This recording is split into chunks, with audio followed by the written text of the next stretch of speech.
Halo semua, perkenalkan nama saya Niko Demus Nisau. Pada kesempatan kali ini saya akan melakukan presentasi terkait dengan project Customer and Marketing Analytics yang berfokus kepada RFM segmentation. Berikut adalah outline yang akan dibahas. Pertama adalah introduction, problem statement, dataset and features, lalu di method, lalu juga akan membahas terkait dengan eksperimen dan resultnya, dan juga conclusion dan juga reference yang digunakan. Masuk ke bagian pertama, yaitu adalah introduction. Pada project ini, kita akan membahas terkait dengan bagaimana company com yang telah gathering the data selama 1 tahun. Dari sanalah kita coba untuk mengembangkan dan berencana untuk menggunakannya untuk strategis dan juga decision untuk keperluan bisnis. Tujuan utama dari inisiatif ini adalah kita coba untuk lebih memahami siapa sebenarnya pelanggan kita dan bagaimana preferensi dan keunikan dari setiap segmen nanti yang ada. Nah, hasil dari sana juga, Com ingin melihat seberapa baik penjualan dan perencanaan yang akan dilakukan di masa depan. Nah, supaya dapat get more profit dan gathering some potential marketing strategi. Lalu bisnis objektifnya adalah Com ingin tahu lebih banyak tentang pelanggan-pelanggan mereka. Com juga akan mengelompokkan pelanggan berdasarkan seberapa sering mereka berbelanja, kapan terakhir kali mereka berbelanja, dan juga berapa banyak sales amount yang mereka belanjakan. Dengan cara ini, Com dapat memahami lebih baik jenis pelanggan yang berbeda dan bagaimana behavior dari setiap customer tersebut. Sehingga dikelompokkan bisnis objektifnya menjadi enhance customer understanding dan juga strategic planning. Lalu berikutnya adalah problem statement. Di sini kita akan coba membahas dari background project dan juga problem statement yang ada, gimana kita untuk dapat mengklasifikasikan pelanggan yang kita punya ke dalam beberapa klasifikasi, untuk dapat mengenal behavior dan juga implementasi strategi yang cocok sesuai dengan karakteristik dan persona dari masing-masing mereka. Sehingga nanti kita dapat meningkatkan efisiensi dan juga target marketing yang sesuai dengan pelanggan yang kita punya. Lalu penjelasan berikut adalah terkait dengan dataset yang kita miliki. Di sini terdapat 131 data dan juga terdapat 7 kolom. Ada date, ada customer ID, transaction ID, SKU kategori, SKU, quantity, dan juga sales amount. Kita akan coba masuk ke dalam pre-processing, kita coba ekspor datanya, dan berikut adalah data shape-nya, dan kita juga cek duplikatnya, ternyata tidak ada duplikat, dan kita coba cek daripada data type-nya. Di sini terlihat bahwa date memiliki type-nya itu adalah objek, dan kita coba untuk ganti tipe datanya menjadi date time. Sehingga di sini kita lihat date time-nya udah sesuai pada field date. Lalu kita coba lanjut ke cek missing values. Jadi kita lihat bahwa dari semua data yang kita punya itu nggak ada missing values-nya. Dan juga kita coba untuk calculate dari para provinsi. Di sini kita lihat bahwa terdapat data yang sama daripada setiap transaction ID dengan nilainya itu uniknya adalah 19. Nah, di sini kita coba untuk melihat bahwa untuk mengkalkulasi frekuensi kita nggak hitung count, tapi kita hitung jumlah uniknya daripada setiap transaction ID. Lalu kita akan coba lihat uh, dan set dari latest date-nya. Di sini kita mengacu kepada 2017 di bulan 1 tanggal 2 sebagai latest date-nya. Lalu nanti kita akan coba definisikan berapa fungsi untuk kita dapat menghitung tenor, presensi, frekuensi, dan juga monetary. Di sini kita dapat nilainya, ada field-nya, ada customer ID, ada resensinya, ada tenornya, ada frekuensi, dan juga monetary. Nah, di sini kita coba lihat dari data distribusinya. Di sini kita lihat bahwa frekuensi dan juga monetary ini memiliki data yang skew, sehingga kita nanti bisa melakukan handling dengan menggunakan EQR. Dan sini setelah di handling akan menjadi seperti ini distribusinya, terlihat datanya tidak skew lagi. Nah, lalu kita akan coba untuk melakukan normalis datanya daripada setiap field yang ada. Hal ini berguna untuk clustering nanti di K-means. Nah, di sini kita akan coba melihat daripada hasil dari min max-nya, yaitu kita didapatkan nilainya adalah skalanya dari 0 sampai dengan 1. Lalu kita akan coba masuk ke dalam metode yang digunakan. Di sini terlihat bahwa eh, ketika kita clustering dan kita mencari optimal nilai K-nya, kita mendapatkan Untuk K yang optimal itu di rentang 2 sampai 3. Nah, di sini kita coba untuk decision akan menggunakan nilai klasternya adalah 3. Karena nanti kita akan definisikan sebagai nilai yang average customer, best customer, dan juga at risk customer. Nah, di sini kita coba untuk definisikan daripada setiap cluster dan ada nilainya yang menggunakan normalisasi data. Nah, di sini kita coba definisikan daripada setiap cluster yang ada menjadi average, at risk, dan juga best customer. Nilai sebelumnya adalah nilai yang normalisasi, kita coba untuk reverse. Dan sini dapatkan nilai resensi, frekuensi, monetarinya nilai aktual daripada setiap cluster yang ada. Dengan nilai cluster 0 adalah average, cluster 1 adalah at risk, dan juga cluster 2 adalah best customer. Nah, daripada setiap cluster ini memiliki karakteristiknya masing-masing. Pada average customer ini memiliki high resensi, low frekuensi, dan juga monetary. Dengan resensinya 63 hari, frekuensinya 3 transaction, tapi spesifik nilainya di 2,8 transaction, monetarinya di $45. Nah, general marketing inisiatifnya adalah kita coba untuk mengkelompokkan average customer ini dan kita mau lihat uh, bagaimana behavior daripada cluster tipe ini. Lalu kita coba lihat dari at-risk customer ini karakteristiknya adalah low resensi, namun mereka memiliki high frekuensi dan juga monetary.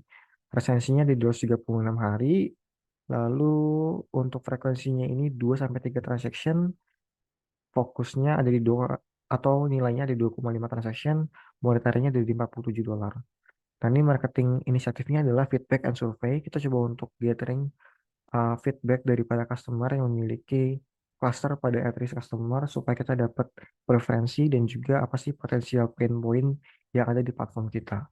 Lalu ini kita lihat coba jadi frekuensi based diskon, kita coba untuk menawarkan diskon ataupun reward daripada setiap transaksi yang ada sehingga diharapkan cluster at-risk customer ini mereka bisa tetap stay di platform kita. Lalu kita akan coba masuk ke dalam in-depth analysis. Di sini kita lihat sebagian besar pendapatan kita itu berasal dari segmen base customer.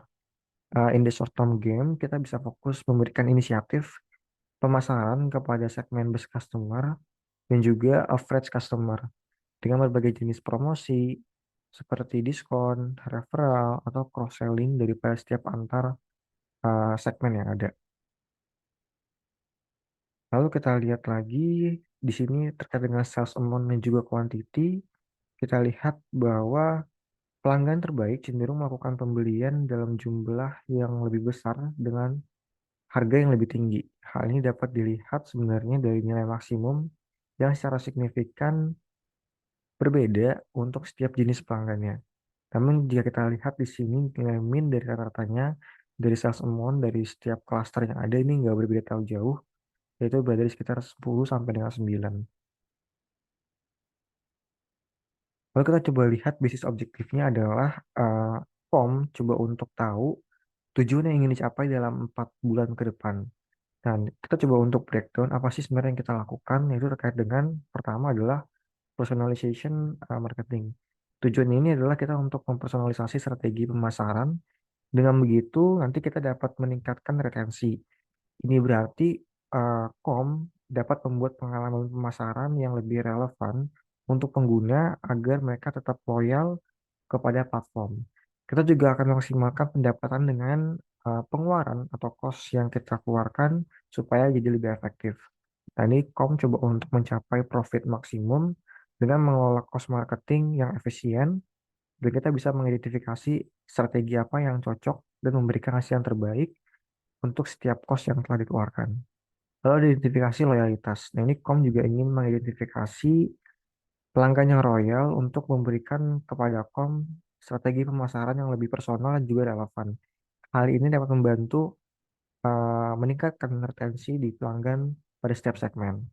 Dengan fokus tujuan-tujuan ini, Kom dapat meningkatkan kinerja bisnis dan juga mereka dapat mempertahankan pelanggan yang best customer dalam jangka waktu yang panjang atau dalam jangka waktu yang telah ditentukan. Lalu kita coba lihat daripada recommendation dari analisis yang kita dapat pada base customer. Di sini kita coba lihat dari short term-nya adalah kita dapat menawarkan akses awal ke produk baru ataupun penjualan yang eksklusif daripada setiap customer. Hal ini dapat nanti meningkatkan rasa keistimewaan daripada mereka yang memang best customer gitu. Lalu yang kedua adalah kita coba untuk kirim pesan personal atau gift untuk dapat memperkuat relationship kita antar customer dan juga kaum sendiri. Lalu yang ketiga adalah menyediakan dukungan yang VIP untuk respon yang lebih cepat ketika customer mengalami kendala. Lalu untuk long termnya adalah kita coba untuk membuat program loyalty VIP dengan ada level-levelnya.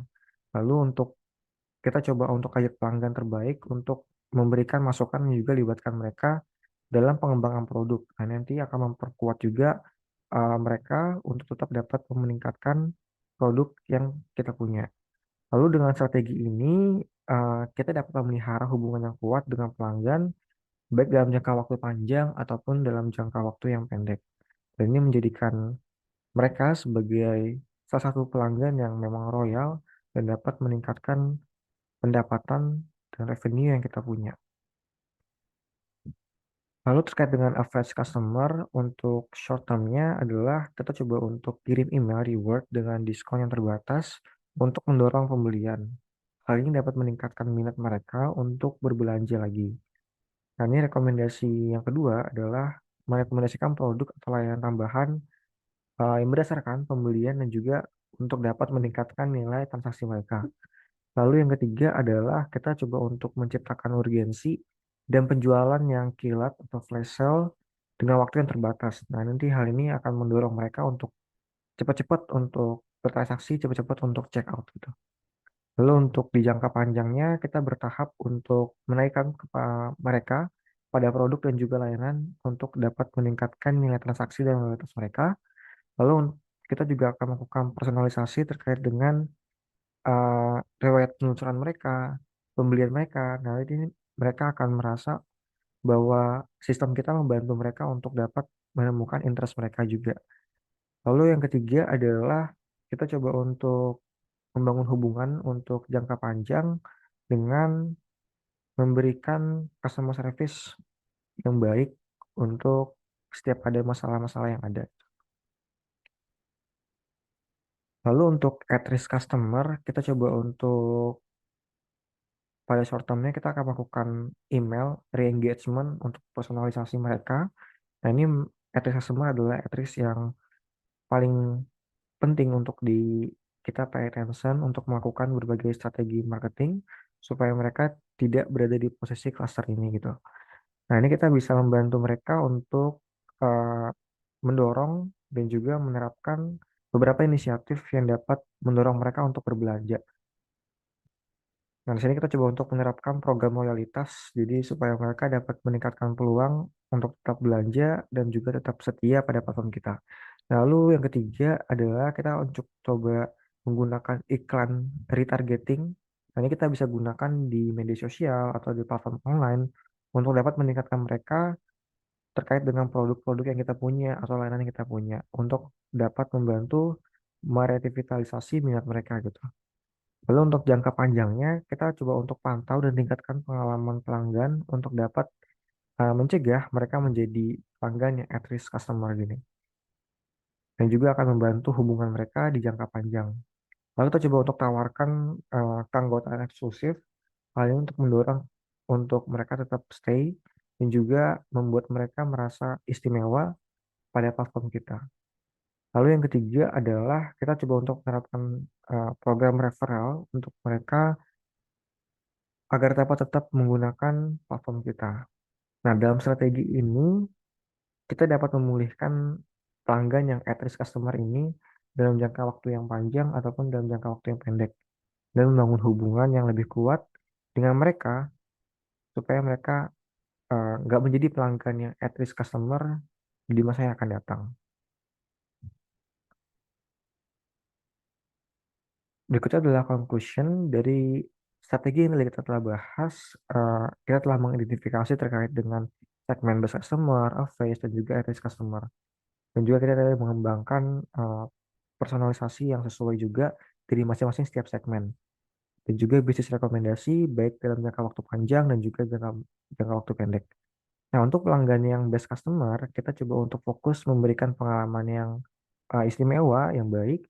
Hal ini untuk mempertahankan komunikasi dan juga memberikan inisiatif untuk mereka tetap menggunakan platform kita dan juga melalui program-program loyalitas. Lalu untuk pelanggan yang average, ini kita berupaya untuk difokuskan pada peningkatan nilai transaksi, mempersonalisasi terkait dengan pengalamannya, dan juga memberikan pelayanan-pelayanan terbaik. Lalu untuk at-risk customer, kita coba untuk melibatkan strategi usaha yang best effort untuk dapat merevitalisasi minat mereka dan juga membangun kesetiaan untuk long term. Lalu dengan pendekatan ini, Kom dapat bertujuan untuk meningkatkan retensi pelanggan, memaksimalkan pendapatan, dan juga memperkuat hubungan dengan pelanggan secara keseluruhan dari setiap segmen yang ada. Nah, dengan pemahaman yang lebih mendalam tentang segmen, perusahaan juga dapat mengetahui tujuan dan bisnisnya akan seperti apa terkait dengan segmen-segmen yang ada dan akan diimplementasi daripada setiap strategi sesuai dengan segmen yang ada. Sekian dari saya, kurang